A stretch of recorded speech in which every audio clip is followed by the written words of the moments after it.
What's up, guys? Welcome into another MLB DFS DraftKings Picks video, this time for Friday, September 3rd. I'm your host, Ben Hostler.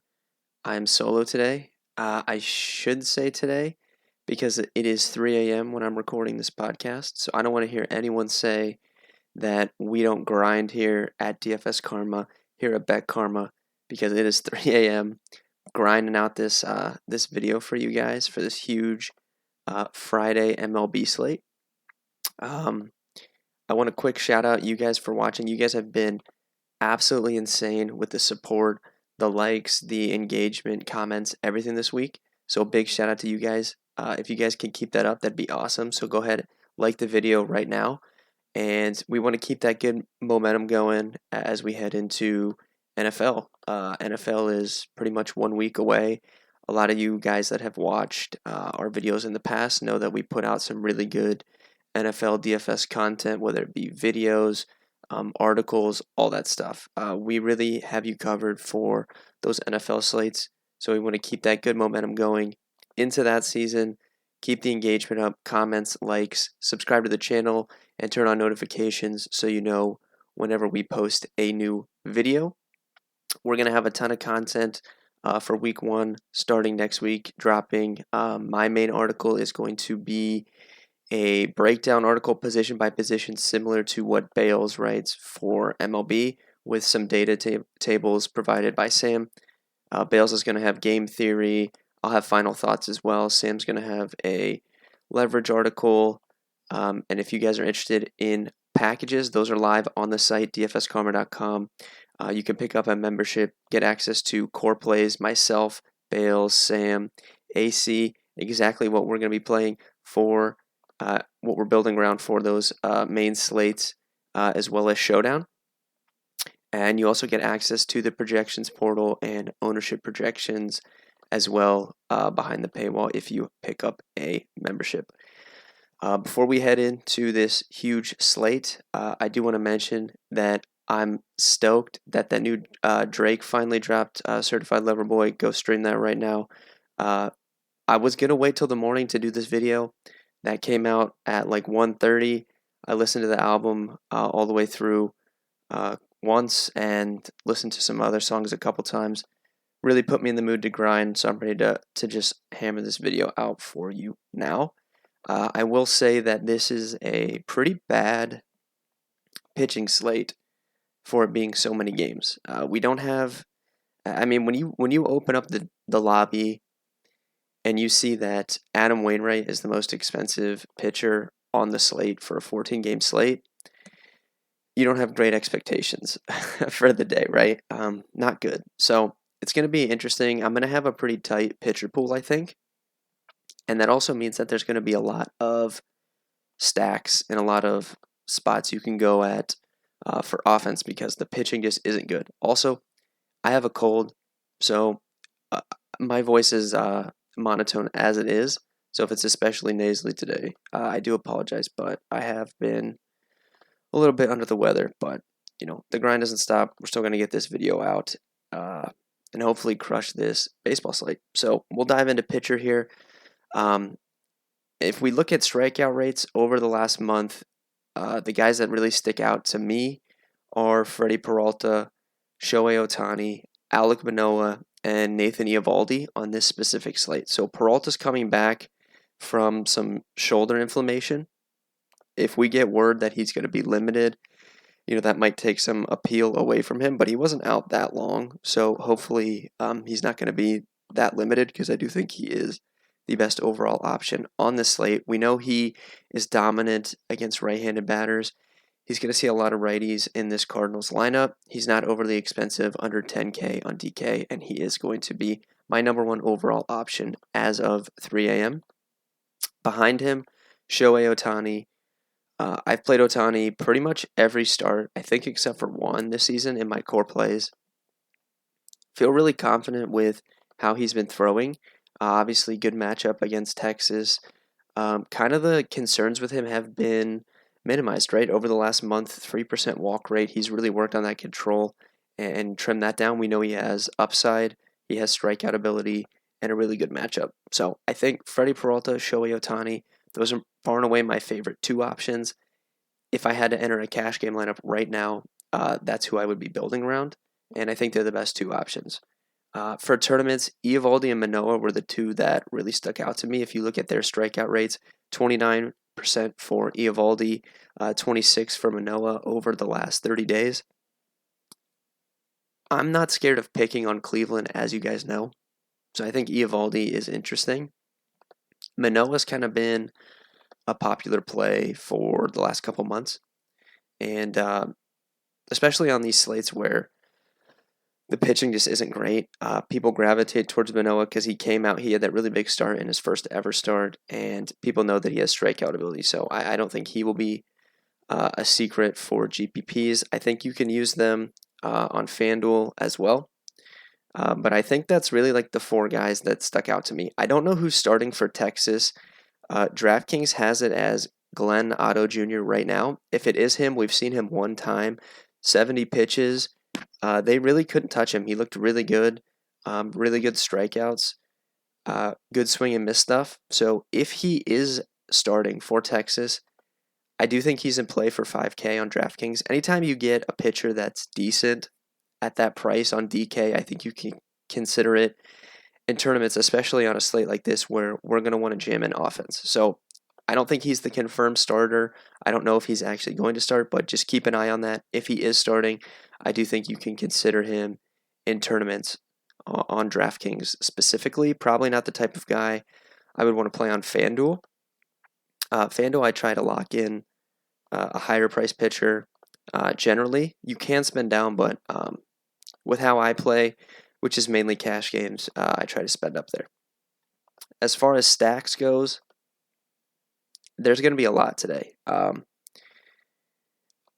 I could name pretty much all these teams. I mean, look at all the pitchers on the slate. There's a lot of pretty bad pitchers. So I don't want to get on here and kind of just tell you that you can stack every team because I don't think that's helpful. But I do think that if I don't mention a specific stack and you like someone that I didn't mention, don't feel discouraged by that because I'm just going to try and narrow it down to my absolute favorite ones. So I think first and foremost, we have Coors Field, Huascar Ynoa, Antonio Senzatella, huge team totals, Braves over 6, Rockies well over 5. Like, those teams are going to be chalky and for good reason. So that's going to be the cash game play. How I typically personally play Coors is I play Coors in cash, and then I'll make I only play 1 or 2 lineups a night. Some people play more, obviously, but I would personally not play Coors in tournaments. That's just how I play it. I play it in cash, and then I'll make one tournament team with a complete fade. So outside of Coors, I think Cincinnati's in a really good spot against the Tigers. Urena is going to come in after the opener. Not a good pitcher. We know that the Reds offense has power. And then my favorite overall stack is actually the Tampa Bay Rays against Randy Dobnak. Dobnak's been someone that I've actually played a couple times in the past, but he has not been great this season. 4.72 xFIP for the year 2021, only 13% strikeouts. He's given up over a 200 ISO to both sides of the plate. Against righties, 219 ISO allowed. Against lefties, 324 ISO allowed. Over a 300 WOBA allowed to both sides of the plate. And he actually is a heavy sinker baller. He throws 50% sinkers to both sides of the plate.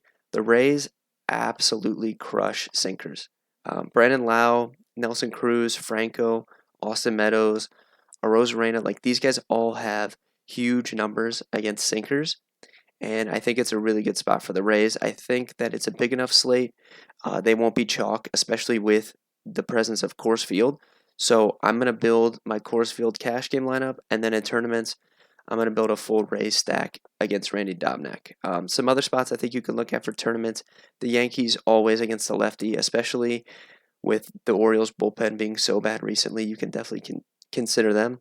And then Houston against Jake Arrieta, I think, is a really good spot as well. So that's kind of the 4 or 5 spots that I'm really focused on. There are other good spots as well. If you guys like a different spot than what I just mentioned, comment below on YouTube. Tell me your favorite stack for this huge 14-game slate. This is going to be a little bit shorter video since I'm on here just talking to myself. So yeah, I'm going to go through all the comments on YouTube on Friday, so let me know your favorite pitchers, stacks, your home run calls, which I'll give mine away at the end. And let's go through the positional plays here. So I'm going to start off at catcher. If you're spending up, I think Salvador Perez. Dallas Keuchel has not been good recently. Kind of someone that we're used to being good enough that you don't want to stack against him in DFS, but he has not been good over the last month. And we know that Perez hits lefties very well. You also have guys like Grandal at the top that I think are viable in all formats. Gary Sanchez against the lefty definitely is in play. And then for cheaper guys, Austin Nola is still really cheap on DraftKings. He has a really good batted ball profile over the last 14 days. You can use him in all formats. And whoever gets in the lineup for the Blue Jays, whether it's Kirk, Danny Jansen, whatever they're doing there, I think is in play on DK as well. First base, Freddie Freeman is going to dominate the ownership here in Coors Field against a bad righty. I can't argue that.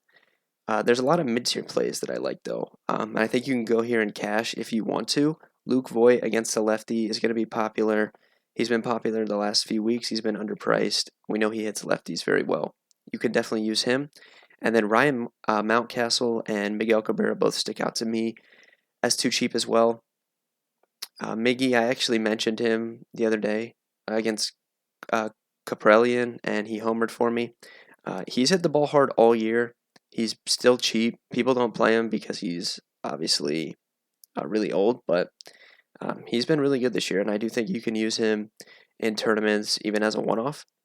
Second base, given my interest in the Rays, Brandon Lau is going to be my top play here. If you look at the last 3 seasons for Brandon Lau, 416 WOBA, 232 ISO, 50% hard hit rate against sinkers. Just really good numbers. I think it's a really good matchup for him. Twins bullpen isn't scary either. So Brandon Lau is my number 1 play here. You also have Ozzie Albies for a spend up in Coors Field. Can't argue that.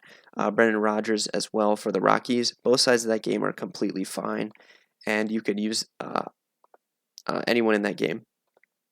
Mid-tier, Jorge Polanco still is too cheap. I don't know why DraftKings just doesn't want to move. At the beginning of the season, the Twins were super expensive. Now they've kind of just been too cheap for, really the last 3 weeks.